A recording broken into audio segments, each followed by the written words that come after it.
بسم اللہ الرحمن الرحیم۔ حمص کے گورنر کی زاہدانہ زندگی۔ حضرت خالد بن معدان رحمہ اللہ کہتے ہیں کہ حضرت عمر بن خطاب رضی اللہ عنہ نے حضرت سعید بن عمر بن حزیم حجمی رضی اللہ عنہ کو حمص پر ہمارا گورنر بنایا۔ جب حضرت عمر بن خطاب رضی اللہ عنہ حمص تشریف لائے تو فرمایا، اے حمص والو، تم نے اپنے گورنر کو کیسے پایا؟ اس پر انہوں نے حضرت عمر رضی اللہ عنہ سے اپنے گورنر کی شکایتیں کی، چونکہ حمص والے بھی اپنے گورنر کی ہمیشہ شکایت کیا کرتے تھے، اس وجہ سے حمص کو چھوٹا کوفہ کہا جاتا تھا۔ انہوں نے کہا، ہمیں ان سے 4 شکایتیں ہیں۔ پہلی تو یہ ہے کہ جب تک اچھی طرح دن نہیں چل جاتا، اس وقت تک یہ ہمارے پاس گھر سے باہر نہیں آتے۔ حضرت عمر رضی اللہ عنہ نے فرمایا، واقعی یہ تو بہت بڑی شکایت ہے، اس کے علاوہ اور کیا؟ انہوں نے کہا، یہ رات کو کسی کی بات نہیں سنتے۔ حضرت عمر رضی اللہ عنہ نے فرمایا، یہ بھی بڑی شکایت ہے، اس کے علاوہ اور کیا؟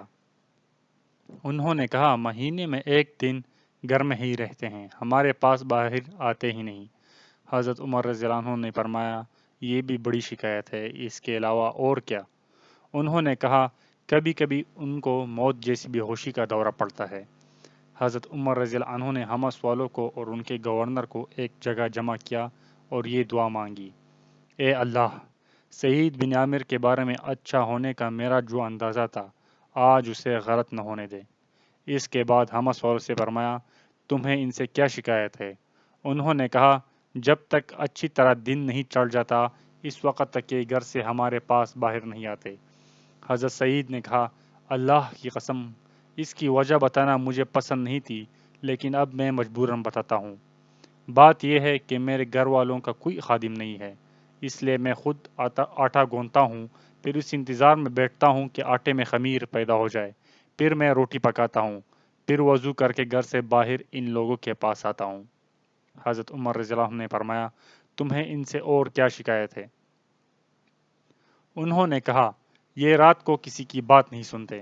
حضرت عمر رضی اللہ عنہ نے کہا، اے سعید، آپ اس بارے میں کیا کہتے ہیں؟ حضرت سعید نے کہا، اس کی وجہ بتانا بھی مجھے پسند نہیں ہے۔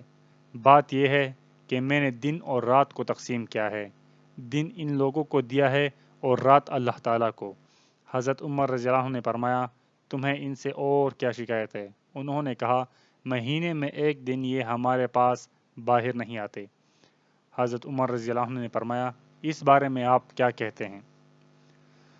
حضرت سعید نے کہا، نہ تو میرے پاس کوئی خادم ہے جو میرے کپڑے دھو دے، اور نہ میرے پاس اور کپڑے ہیں جنہیں پہن کر میں باہر آ سکوں، اس لیے میں اپنے کپڑے دھوتا ہوں، پھر ان کے سوکھنے کا انتظار کرتا ہوں۔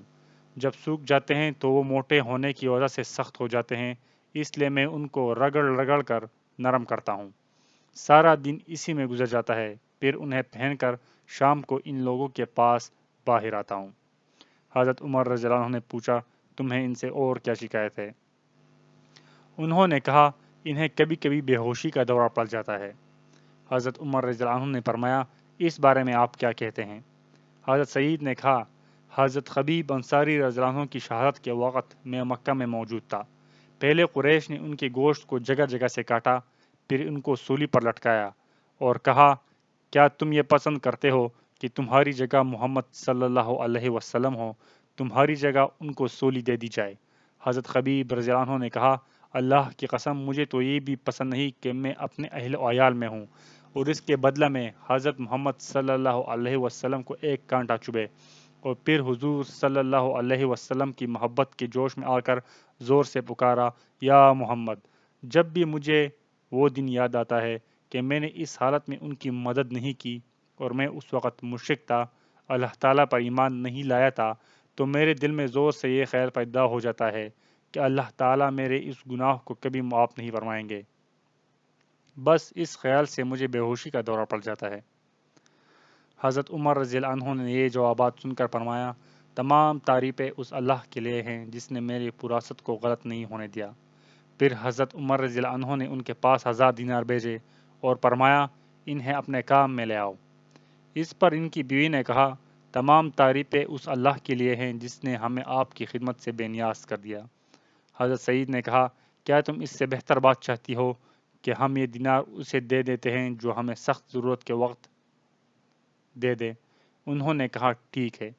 چنانچہ انہوں نے اپنے گھر والوں میں سے ایک آدمی کو بلایا جس پر انہیں اعتماد تھا، اور ان دیناروں کو بہت سی تیلیوں میں ڈال کر اس سے کہا، جا کر یہ دینار فلاں خاندان کے بیواؤں، فلاں خاندان کے یتیموں، فلاں خاندان کے مسکینوں اور فلاں خاندان کے مصیبت زدہ لوگوں کو دے آؤ۔